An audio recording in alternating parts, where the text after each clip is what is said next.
Hey guys, my name is Canaanite, and this is going to be a playthrough of the demo for Rent a Vice by Natalia Theodoradou? Yeah. So it's like an interactive novel. You play through it, you make choices, those choices change how the story ends up. I don't know. There's like a lot of endings. But we'll see. This is just the first 3 chapters. I might just play through 1 chapter in this video. But yeah, let's get on into it.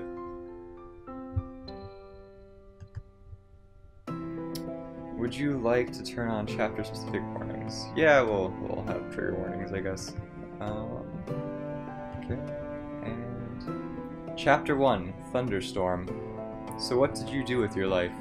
Trigger warnings, mentions of addiction, depression, self-harm. It's early Monday morning and you've already had one of those headaches, the one that feels like your skull is about to burst open. Your kitchen is lit by a single fluorescent light on the ceiling. Rain is pounding on the room's only street-level window. The world outside is still dark, the streets empty. The city has not yet woken from its slumber yet. Oh man. For a moment, the sound of the storm overwhelms everything else. The soft buzz of the light, the antique analog clock on the wall, your own breath. There is nothing in the world but this raging thunderstorm and the water falling on your window. You catch a glimpse of your face in the glass. The light makes your eyes look hollow. Your kid is still asleep in the back room. You switch on your holo and set it to project the news while you make breakfast. You keep the volume low. The obligatory morning commercial lights up on your wall. Yesterday it was a holiday package for the whole family. That one must have slipped through the cracks. Today it's for virtual experience. Surprising, wonderful, exciting virtual experience. They call it Rent a Vice in your line of work. Roll credits. Oh wait, watch commercial. It said, 1 second. It had said that, okay, it had said that there was no sound in here, but, which I'm probably gonna add my own music if you're hearing that now, but, okay, let's watch the commercial. Oh. Okay, I thought we were actually gonna watch, whatever. A warm, genderless voice fills the room. Virtual experience is here to change the way you live your life, the voice says while the holo projects images of smiling, healthy-looking people holding hands. They all wear full-body VE suits. Half of them are supposed to be feeders, people providing the service, and the rest of them users, but you can't tell them apart. Forget simulations and virtual reality, the voice continues. VE gives you access to true, authentic experiences offered live by our experts around the world. They are personal, unique, and unrepeatable. It is your chance to have the experience of a lifetime. The frame now switches to a collage of breathtaking images. A sea of clouds, white cliffs as sharp as razors, a banquet so full it overwhelms the eye, a lone lion roaming the wilderness. That's a little random, but okay. A lifetime of experiences, so what will you do tomorrow? Run a marathon, swim in freezing cold water, or hike the Himalayas? With VE technology, you can ignore the limitations of your physical body. You can enjoy your favorite foods without having to worry about calories, jump from airplanes without ever leaving your sofa, wrestle wild animals and be back in time for dinner without so much as a scratch. Okay, no one should be wrestling a lion. Why would you even want to? Okay, next. They don't show the booze, of course, the drugs, the knives, all the different ways you can be hooked. These are only implied, and the bankrupt users, the exploited feeders, who would show those? The commercial ends with a hollow link to hook you up and the smallest print perceptible by the human eye listing several package deals, all exorbitantly priced. Well beyond your means, that's for sure. These commercials are usually tailored to you. Your preferences, your past searches, the things you like on social media. Most of the time they are spot on, but sometimes they miss the mark. Did they get it right this time? Would you ever use virtual experience technology? No. Yeah, I would never use a technology that victimizes people. That seems dangerous and unethical. What's one person's pleasure or thrill really worth? Not that, surely. The commercial finally fades out and the news comes on as you pick up your sharpest knife and start slicing bread. It's not really a bread, okay. The first news segment shows Detective Torvald Wuopio, okay, being given a commendation for another bit of heroics he's performed. You could have sworn Torvald is in the news on a weekly basis. Last week it was saving some kid's kitten. This week it's apprehending some high-profile gang leader. Next week he'll be putting an end to global warming, no doubt about it. You've worked with Torvald on a number of cases. He's your guy when you need access to police resources. Most cops don't like working with private investigators like yourself, but Torvald doesn't mind. He doesn't mind at all. You know him well. Torvald is truly one of the good guys, a friend I would trust with my life. He's a good cop, but he's motivated by moral duty. I'm not judging, but I appreciate the vision. You still gotta know. Love for his images. I'm gonna go with...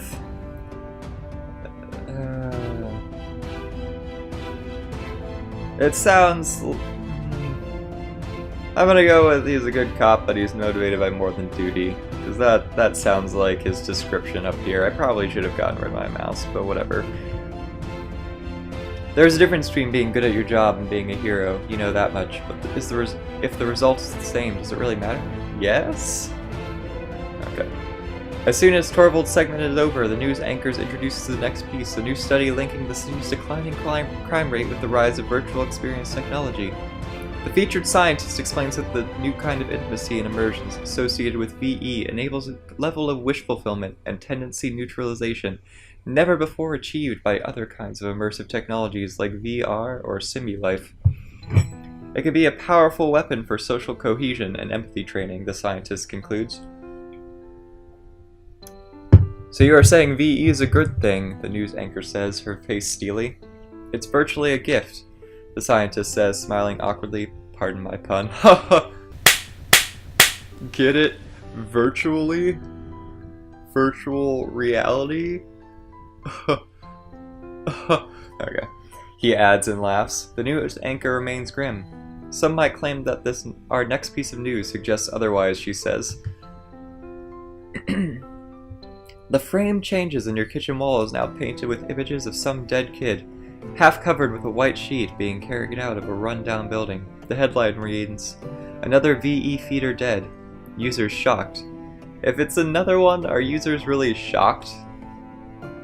I don't know. There's no mention of how the feeder died, but you can imagine all sorts of ways. Overdose, exhaustion, bleeding out. There's no limit to what feeders might put themselves through for the sake of users. That's actually interesting. Are these people controlling themselves and people are just experiencing it through their bodies? Or are people actually taking control of their bodies? That's an interesting... I mean, it doesn't make a whole lot of difference. But that's an interesting thing to... We'll see if they explain that. In the background, there's stock footage of activists calling for regulation of the VE industry, claiming that a clear legal framework would be the first step to properly protecting feeders. The headline changes. Coming up, Etho politician argues for VE ban. Outside, the rain keeps falling. Another day, another dead kid. The news clips gets louder for a moment. A cacophony of images bombards you from your hollow projection, fighting for your attention. Activists, politicians, journalists, rich kids buying, poor kids selling, dead kids covered with sheets. What do you make of this mess? The rights and freedoms of everyone involved should be protected. It doesn't matter. The world is always a dark place. Well, that's depressing. But also, I'm an optimist, and I'm sure the key to making everyone happy is just around the corner. That also seems unlikely. I can't help but think of my child in that feeder kid's place, and it's unacceptable. I want to go with these people, whether they're my child or not, should be protected. And I think that's really the people should be free to do whatever they choose with their money and their bodies. Whether any of us are free to choose is a different matter, isn't it? You may be an idealist, but you are not a delusional fool. Wait. The news anchor echoes your view. Users have a right to pay for their entertainment, she says, and feeders have a right to sell their services. Okay, wait. I think... Did I pick the wrong thing? I didn't mean I wanted to protect the users. Did I pick the... Oh, oops. Feeders have the right to sell their services as long as they're not exploited. Should the government be able to mark the limits of such freedoms? Yes. Definitely. People are dying, but... The frame switches to a young, stern-looking woman. The identifier under her face reads, Miss Eugenie Cocard? Etho-politician. When she speaks, her voice does not match the austere look on her face. It is soft, melodic, the kind of voice you would expect from a therapist. She has a faint French accent. In a word, no, she says, the government is unable to protect anyone efficiently, and it is not the yardstick by which to define people's freedom. Besides, should the government have a right to make ethical decisions on behalf of citizens? I think not. This is why the Etho campaign is advocating for a complete ban on virtual experience technology, at least until the appropriate institutions and channels can determine that it is safe for everyone involved. One study that claims VE can achieve whatever crime-reducing goals the police or the mayor's office have set is not enough. She pauses. It may be a cliché, she says, but I stand by it. Better safe than sorry. Where do you stand on Miss Cocard and her campaign? I'm big on first impressions. These seems fishy. Looking at them, and Eugenie sounds... I'm gonna go with that one. I'm good at judging a person's character just by looking at them, and Eugenie sounds perfectly reasonable to me. I'm sure she'll prove me wrong at some point, but it sounds like her ideas seem very reasonable. Her arguments simply make sense to you. You nod along with Eugenie, while the news anchor tries to trip her up. I thought the news anchor was against all of that. Okay. Her agenda is showing clearly. This is not good journalism. The whole thing seems rather desperate. You look away from your projection and your attention shifts briefly to an unopened envelope on the table. You wipe your hands and pick it up. Probably another bill you can't pay. It has your name on it. Miss, MX, Mr. That's nice, they got the gender neutral thing in here. I'm a Mr. myself, but... none of these. Let's go with Tyron. I like Tyron. Tyrone? Nah, I already stuck with Tyron. We're going with it's Tyron now. Tyron Oswald. That sounds like a good heroic name. You leave the envelope back on the table, still unopened. Wait, was the whole point of that envelope just for me to make up my name? Was there no reason for that to be there? Besides that, okay. And fix yourself your usual morning beverage to wake yourself up. What's your poison? Black coffee, coffee, sugar, tea loose, tea, milk, and second, of course. Tea, coffee, whatever. Especially when it's baby. Coffee with a splash of liqueur. Let's get this classic alcoholic PI going here. I'm basically Jessica Jones. You pour some boiling water over a teaspoon of instant coffee and then open the top cupboard where you keep the whiskey. I fill up the mug with whiskey without as much of a second thought. I hesitate for a moment, then top the rest of the mug up with whiskey. I'm sorry, I cannot talk right now. I hesitate for a moment, then close the cupboard and fill the rest of the mug with water instead. I am fighting my demons, and I am winning. You are sipping your coffee when your hollow buzzes with an incoming call. A face pops up in the lower right corner. It's my ex-wife. It's my ex-husband. It's my ex-spouse. I had a gender-neutral spouse here. What's their name? Skylar Young. What a heartthrob. Yes, Skylar Young. You accept the video call with a flick of your wrist. Skylar Young and... What's my name again? Tyron Oswald, yeah. What a pair. You accept the call with a flick of your wrist. Even though Z is the last person we'll talk to right now, trying to keep my best neutral face. Genuinely happy to see them. Well, I think we ended on a good note. Things ended amicably. Good morning, Skylar, I say, smiling. How are you doing, you ask? I'm okay, Z says, a bit stressed, but you seem to be in a good mood. I'm really not, but I don't let that show. My smile fades. I mention the kid from the news. Am I not allowed to be in a good mood, I ask? Well, that sounds slightly passive-aggressive or jokey, I'm not sure which. we're gonna go with. I'm gonna open up to him. We're still friends. I know, right? Your ex-spouse says it's terrible. Z shakes her head. Z shakes her head. A moment passes before Z speaks again. So anyway, Skylar says, I need you two to be. We're just gonna gloss right over that, okay? I need you two to be at my place earlier today. How much earlier, you ask? Z avoids your eyes. In an hour, Z says, unless you want to go to the teacher-parent meeting yourself. The school's on the other side of the city, not exactly on my way to the office. That's why I need you to be here early, Z says. And you're only telling me this now, you ask? Ooh, tension. Come on, Tyron, Z says, an apologetic look on her face. I'm working 2 jobs to get by. I forgot, alright? Cut me some slack. There is a pause in which neither of you speaks. You think of... When it says mad old days, does it mean we were angry? Or like, ooh, we were crazy back then? Just like partying. It was awesome. We had some good times. We had some good times. Because there were good days, weren't there, back then? Back when we loved each other more than anything else in the world. Well, of course, we're not. It's not just a convenience. We had a good relationship. You told each other that every single night, and if you forgot, Z reminded you. But most of the time, Z didn't need to. You glance out the window. The rain keeps falling and falling. Things had really been good between you once, then somehow everything changed. What happened to you? Why did you break up?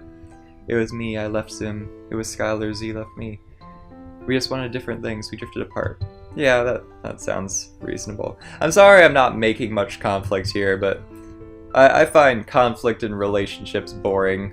I think people should just talk to each other and get along. I know it's not always easy, but in this case, it was gradual the way you grew into different people. At first you didn't realize it, but eventually the change caught up with you. Concrete and undeniable. Z wanted stability, safety. I had to focus on my work as a private investigator. I wanted to try something new, someone new. Back then all I wanted was to drink until I was numb. Ooh. Here's where we're gonna throw some conflict in there. I already started going down the slightly alcoholic PI route, so we're gonna commit to that one. Until my mind went until my mind went blank and I could finally have a moment of peace. And now you do your best to resist.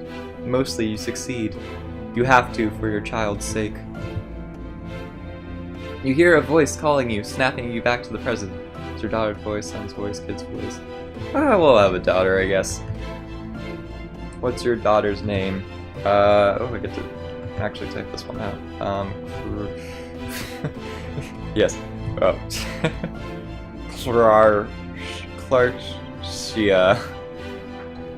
Clarcia.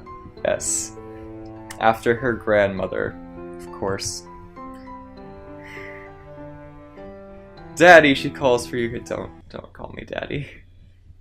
Daddy, she calls for you again. I gotta go, you tell Skylar.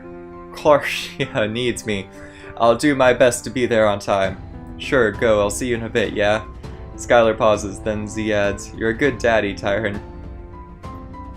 Thank you, Skylar. I am a good daddy. Not used to compliments, blah blah blah, I'm really touched. I nod and terminate the connection without a word. Love ya, I whisper after. Oh no. We still have residual feelings. You put away your hollow. You make your way to your daughter's bedroom. The rain outside is slowly easing up and the sun's coming out. Rain represents change! Okay. You knock lightly on the door before you walk in. Did you call me darling, honey, sweetie, pumpkin, angel, muffin, bug? Can I just combine all of these, please? Darling, honey, sweetie, pumpkin, angel, muffin, bug. I guess we'll probably go with honey. That's what I call my girlfriend mostly. I mean, I call her quite a few of these, but I don't call my daughter any of these things. Okay. Daddy, I saw that dream again, your daughter says, cowering under her blanket. What dream, honey? I ask, urging her to open up. It was just a dream. It can't hurt you. Shh, honey, Daddy is here. I don't want to push, but I feel like here At least try get her to talk, and if she doesn't want to, she doesn't have to. Oh, okay. You already know which dream she's talking about, though, of course you do. I was caught in a thunderstorm, Karshia continues, as if she didn't even hear you. Oh, she was just gonna tell me anyway. Okay. I was all alone. Remember that thunderstorm? You guys ready for a flashback?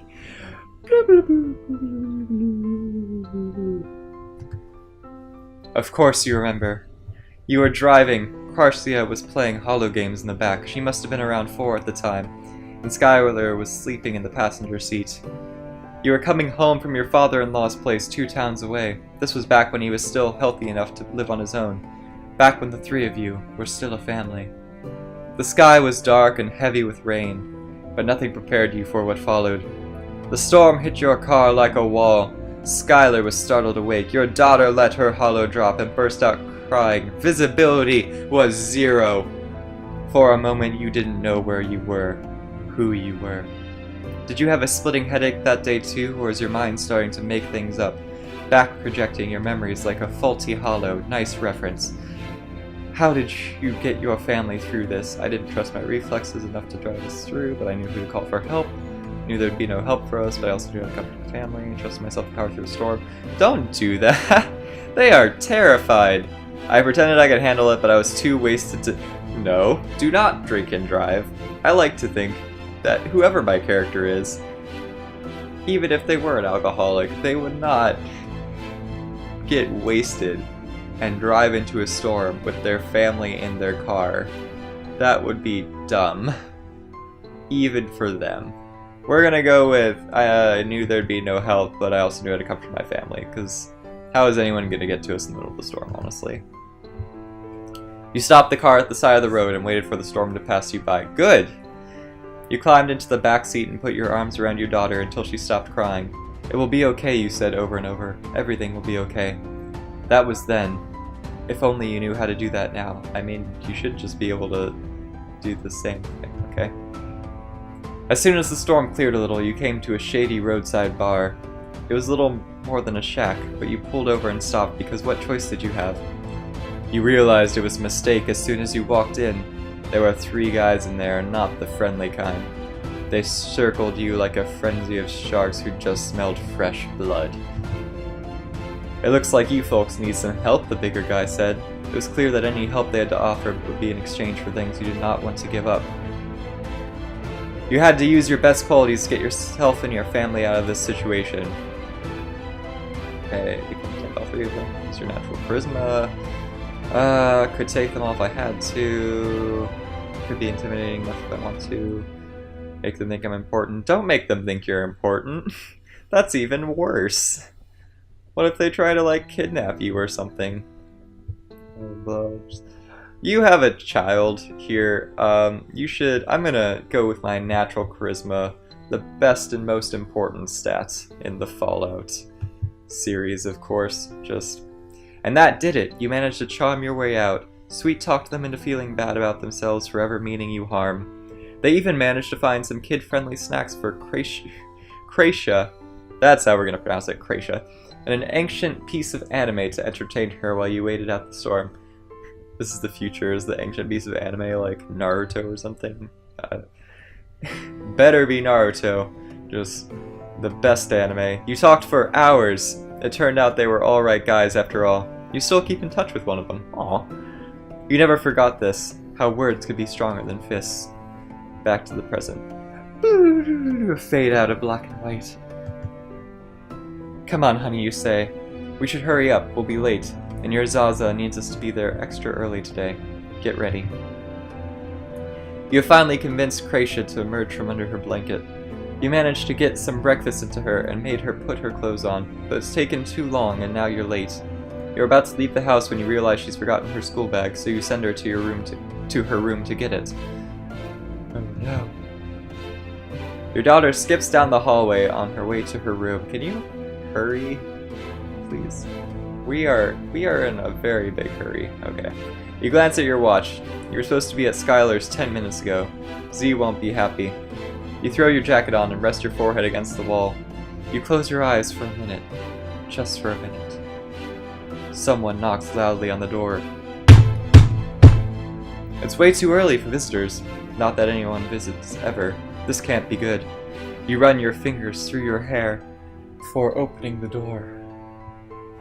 Wow. Okay. It's Jerry. Somebody you owe a lot of money to showing up at your door is not the best way to start the day. Well, see, like a loan shark?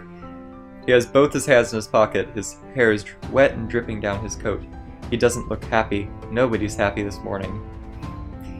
Where's my money, Tired? Where's my money? I trusted you to get yourself back on track, you know, he says. I don't lend my money to just anyone. Well, you probably shouldn't have trusted me. You met Jerry back when you were a drunk. He really helped you build yourself back up when you decided it was time to get back into the PI business. He didn't do it out of the kindness of his heart, though. The charity of strangers always comes back to haunt you in the end. How do you deal with this situation? Try to talk to him into giving me some more time. It's worked before, just not on Jerry. Threaten him, even though it's risky. Friend's help is not free. Important friend. Give Jerry all the money I've got. Won't take any chances with my... I'm gonna go with I give Jerry all the money I've got on me. I won't take any chances with my daughters in the house. But I have to ask, how much money do I just have on me that it's gonna make this loan shark go away? You reach into your pocket and grab all the money you've got on you. He takes the money and counts it. It's not enough, but it'll do for now, he says. He pats you on the shoulder as if you're a child. Oh. He'll be back for the rest of the money soon, but at least you and your daughter are safe for now. You can finally breathe again. Your daughter should maybe not be living with you. Perhaps she should be living with Skylar Young. Yes, Young. You can finally breathe again. Okay, that's the end of this chapter. Cool. This is a really interesting story. There hasn't been a whole... We've had a little bit of experience with Troy's, but there's not a huge amount of variation yet. But yeah, I might continue this. Just finish the rest of the game, or the rest of the demo. I'm not sure. We'll see. But yeah, this is Rent Device by Natalia Theodorodou. The demo is free on Steam, the first 3 chapters, and the rest of it is like $2.99, $3.99, something like that. I don't know, less than what a book would normally be. So, but yeah, no, this is good. Yeah, so maybe I'll finish this up in another video. We'll see. And this is me signing off. Bye.